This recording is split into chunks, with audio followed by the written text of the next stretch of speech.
Sorry, எனக்கு எனக்கு ஒண்ணு புரியல. வெறுங்கையோட போறேன்னா எனக்கு இங்க என்ன வேலை? மூடிட்டு வந்து உட்காரு.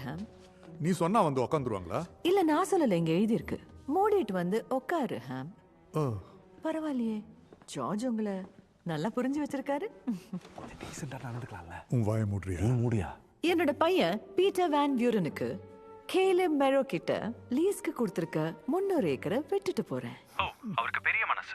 என்னோட மக ரெபெக்கா ஹாம்ஸ்டடுக்கு நான் உயிரா நினைக்கிற என்னோட ஆடுங்களையும், நான் வீடுன்னு நினைக்கிற என்னோட கேரவேனையும், அதை சுத்தி இருக்கிற 300 ஏக்கர் நிலத்தையும் எழுதி வைக்கிறேன்.